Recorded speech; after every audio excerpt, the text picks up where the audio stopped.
All right, everybody. This is Clarence, your local South Texas realtor with the Undeniable Group. And today I'm going to be teaching you guys how to buy a house step by step using traditional financing. This is going to be for my first time home buyers out there who are just getting into the market and you don't really know much about purchasing a home. I'm going to teach you everything that you need to know right now within this crash course. So without further ado, let's get into it. Let me go ahead and share my screen here for you all. All right. So let me go ahead and there we are. We're going to skip through this. I usually go through this with all of my clients' mission statement. You know, we'll go through it. This is the mission statement that our company here with the Undeniable Group provides for all of our clients, right? So it's our mission to provide an experience so positive that you will feel the trust, comfort, and confidence in securing a real estate agent for life. We believe that working hard towards something you love with people you trust is one of the greatest experiences in life. As a result, we provide some of the most professional, loyal, and dedicated service in the industry. The best interests of our clients will always come first as we are dedicated to the development of long-term relationships and referrals of the people our clients care about the most. This is going to be our 10 commitments to you: undeniable advice, honesty, truth, guidance, sales, marketing, communication, commitment, advice, and freedom. You're more than welcome to go back and read all of that. But this is what we commit to all of our clients. So this is going to be the roadmap to home ownership. This is everything that you're going to need to know in order to purchase your first home, right? So the first thing that we ask all of our clients is, are you ready? This isn't asking, are you ready to buy a home? Obviously you are, because if not, you wouldn't be watching this video right now trying to get the proper education on the process, right? This is asking, what is the goal, or what is the end goal going to be with the property that you're looking to purchase? Is it going to be a 3 to 5 year property? Are you PCSing in from the military? Is this going to be a 5 to 10 year property or forever home? So the first thing that you need to sit down, whether it be yourself or with your spouse, and y'all need to come up with what's the end goal. And everything that you're going to do going forward is going to be to accomplish that goal. Okay. So the first thing that you're going to need to understand when purchasing a home is finding your buying power, how much you're going to be able to get approved for with financing. The first step to that is going to be credit 101. So credit 101 is understanding the benefits of having good credit as it relates to real estate. So the higher your credit score is, guys, the lower your interest rate is going to be based off of the market rate and vice versa. Now, what kind of credit do I need to have to purchase a home? Most lenders are going to require you to have at least a 580 credit score, but in order to maximize down payment assistance programs, first-time homebuyer programs, and other grants that are going to help you towards your closing costs, you're going to need to have at least a 620. Now, could you purchase a home with bad credit? Yes, you can. That's going to be a different type of financing, which is going to be owner financing, but we're not going to go over that right now. That'd be a subject for another video. So what is your DTI, right? This is going to be the next thing that you're going to need to understand. So your DTI is going to be your debt to income ratio. It's pretty much a fraction, right? So the debt is going to be on the top divided by the income that's going to be on the bottom. Now, what the lender is going to do is once they pull your credit report, it's going to have a list of all of your monthly debts, right? This is going to be credit card fees, car payments, any previous mortgages, any personal loans. All of that is going to be itemized on your credit report. So this is not going to be the overall total amount of how much you owe. It's just going to be how much your debts are monthly. So that's going to be the numerator. And they're going to divide your debt by your income. Your income is going to be based off of qualifying income factors, such as your job, if you have a business, if you get Social Security disability, if you get VA disability. Crypto profits is also a source of income. They're going to divide your debt by your income, and that's going to give you what we call your golden ratio. Another way that they get your income is going to be based on, let me move this out of the way, that way y'all can see.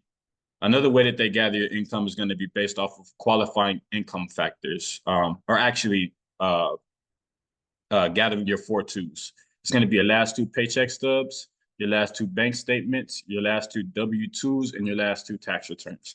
So once the lender divides the debt by the income, that's going to give you your pre-approval amount. Your pre-approval amount is going to be how much of a loan you qualify for overall, if that makes sense. So this is when you're going to discuss with the lender what your spending value is or how much you want to stay around for your monthly mortgage. If you get approved for 400,000 and you don't want to have a $3,000 mortgage payment, then you'll let them know, hey, I got approved for this much. I only want to stay around $2,200 for my mortgage. How much home could I purchase, right? And they'll give you that number. The next thing after that is going to be finding the perfect match. This is going to be where you start the house hunting process, right? If you decide to go with your boy here, you know, with the Undeniable Group here in San Antonio, then I would help you out with finding the perfect match, or whatever trusted realtor that you decide to go with, they will help you out with that as well. So identifying your wants and needs is going to be how many beds, bathrooms that you want to have in your home. If you want a pool, if you want a patio, those are going to be wants that you are going to want to have within the property. Commute distance back and forth from schools, from work, the area. Those are all going to be identifying your wants and needs, right? So that's when you're going to connect with your realtor, and they're going to make sure that they show you properties that fit your wants and needs. Next thing after that is going to be real estate teamwork. That's when you work together to find the perfect home for you. Most realtors are going to have a website to where they could automatically send properties to you, such as myself. And our website, we have a property search that automatically goes to your email like that. That way you could search properties. If you decide to look at properties on Zillow, Realtor.com, Trulia, uh, or any other platform that's real estate related, all you would have to do is either send the address or the MLS number to your agent. That way they can schedule a showing and go ahead and show the properties for you so you could make a decision on which one you would like to purchase. Now, this is going to be the most important part of this video. This is making a perfect offer, right? So this is understanding the numbers. The first thing that you're going to need to pay for is going to be your earnest money deposit. So your earnest money deposit is pretty much a good faith deposit. And it's pretty much taking the home off of the market so you can start the negotiation process. If it's a new build, the earnest money deposit is going to be whatever the builder says it's going to be, ranging at from around maybe $800 to $1,000, more or less from my experience. But if it's a pre-existing home, it's usually 1% of the overall value of the home. So 1% of the overall value. Let me go ahead and pull up my calculator here. So for example, say you're purchasing a $300,000 home. Simple math, 1% of that is going to be $3,000, right? Times 1%, that's 3,000. So the next thing that you're going to need to pay for is going to be your option period. So your option period is a 5-day period that gives you the ability to cancel the contract for whatever reason during that 5-day period. Your option period usually ranges at around $20 a day, but the price is very dependent on the market, right? But we'll add another $100 to this. You're sitting at 3,100,000. I mean, 3,100,000. You're sitting at $3,100 for a $300,000 home that you're looking to purchase, right? Now, why do we get the option period? The option period, we secure that because we're going to need to get an inspection. So for your protection, we are always going to get a home inspection, right? Why do we need to get a home inspection? I'm going to tell you. The reason why you need to get a home inspection is because you don't want to purchase a property that already has some underlying issues that you're going to have to pay for after closing. If your agent doesn't recommend to get a home inspection to you and you purchase a property that has some damages to it, you're going to go back to your agent and you're going to tell them, hey, why didn't you let me know? Or how come I didn't know that all of these damages are going to be associated with this property? Now, the inspection can come back one of three ways. So for example, say you have a broken tile in the bathroom and some holes in the wall, right? What you're going to do is you're going to go back to the seller and you're going to ask them, hey,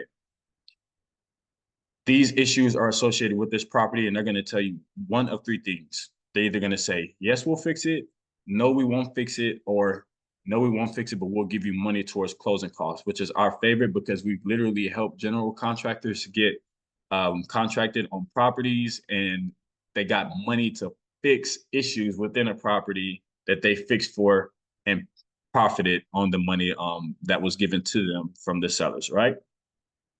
So the next thing after that is going to be underwriting and appraisal. So underwriting and appraisal is pretty much where the lender is going to review your whole file, make sure that you're fully qualified to pay back the loan, right?